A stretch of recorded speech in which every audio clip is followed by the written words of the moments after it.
इस्लामी तारीख में कुछ महीने सिर्फ तारीख नहीं होते, वो पूरे एक दौर की कहानी बयान करते हैं।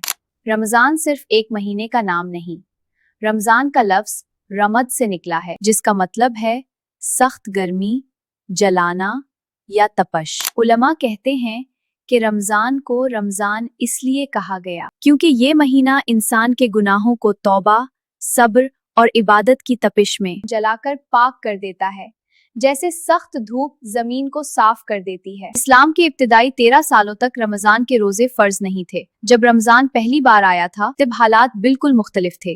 वो साल दर्द के साल थे, मुसलमान कमजोर थे, तादाद में कम थे और मक्का में कुरैश के ताकतवर कबीलों के जुल्म ने उन्हें घेर रखा था। उन पर नमाज फर्ज थी, सब्र फर्ज था, लेकिन रोजा फर्ज नहीं था। लोग अपनी मर्जी से कभी कभी रोजा रख लिया करते थे, जैसे पहले अंबिया की कौमों में होता रहा था। लेकिन इस्लाम अभी एक इम्तिहान के दौर से गुजर रहा था। फिर हिजरत हुई। हिजरत सिर्फ शहर बदलने का नाम नहीं था, हिजरत एक नए दौर की शुरुआत था। मदीना पहुंचकर मुसलमान पहली बार एक कौम बने। अब उनका अपना माशरा था, अपना निजाम और अपनी जिम्मेदारियां थीं। और इसी दौर में अल्लाह ताला ने इबादत के एक नए मरहले का आगाज किया। हिजरी सन 2 यही वो साल है जब रमजान के रोजे फर्ज किए गए, लेकिन फौरन पूरी सख्ती के साथ नहीं। अल्लाह ने फरमाया कि अगर कोई रोजा ना रख सके तो वो फिदिया दे सकता है, एक मिस्कीन को खाना खिलाकर। इस वक्त के मुसलमान आज जैसी आसान जिंदगी नहीं जीते थे। गुर्बत आम थी, खजूर और पानी अक्सर पूरे दिन का खाना होते थे। जंग का खतरा हर वक्त मौजूद रहता था। फिर जब लोग रोजा रखने के आदी हो गए तब अल्लाह ने अगला हुक्म दिया, तुम में से जो कोई रमजान का महीना पाए तो उस पर रोजा रखना फर्ज है। यहीं से रोजा लाजमी फर्ज बन गया। इसीलिए कुरान ने ये नहीं कहा कि रोजा तुम्हें तकलीफ देगा। कुरान ने सूरत अल बकरा आयत 183 में कहा, ए ईमान वालो, तुम पर रोजे फर्ज किए गए हैं जैसे तुमसे पहले लोगों पर फर्ज किए गए थे, ताकि तुम तकवा वाले बन जाओ। यानी अल्लाह उन्हें भूखा रखना नहीं चाहता था, अल्लाह इन्हें अंदर से मजबूत बनाना चाहता था। और फिर रमजान की सबसे बड़ी पहचान सामने आई।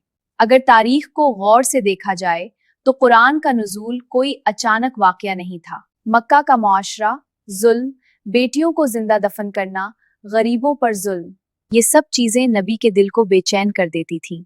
इसी बेचैनी के साथ वो गारे हिरा जाया करते थे, तन्हाई में सोचने, समझने और सच तलाश करने के लिए। और फिर रमजान की एक रात आती है जो बाकी तमाम रातों से मुख्तलिफ है।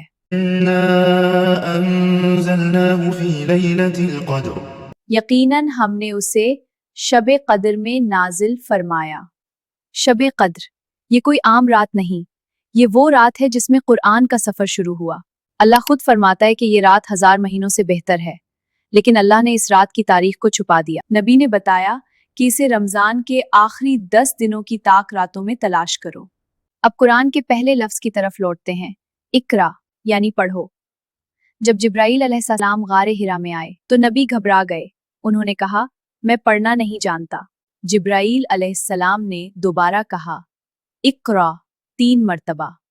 नबी का जिस्म कांप रहा था, दिल तेज धड़क रहा था। ये कुरान का आगाज था, एक किताब का नहीं बल्कि एक जिम्मेदारी का।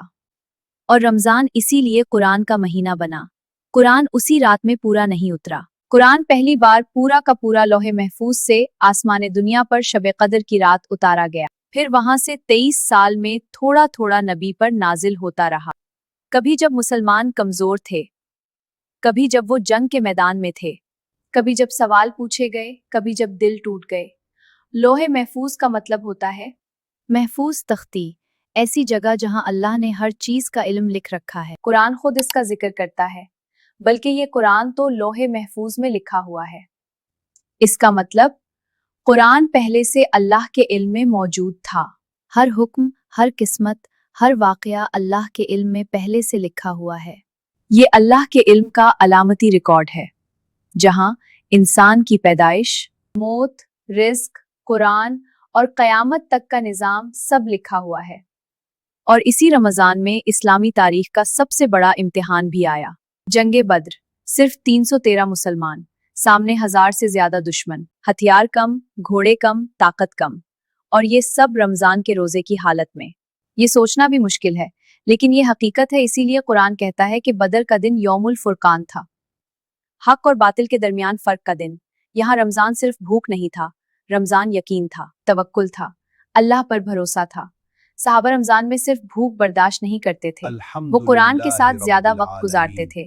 کئی صحابہ رمضان میں قرآن مکمل ختم کرتے تھے کیونکہ وہ جانتے تھے یہ مہینہ قرآن کا ہے۔ اللہ رمضان کو صرف ایک عبادت نہیں بناتا بلکہ ایک موقع بناتا ہے تاکہ جو لوگ بھٹک گئے ہوں وہ واپس لوٹ سکیں۔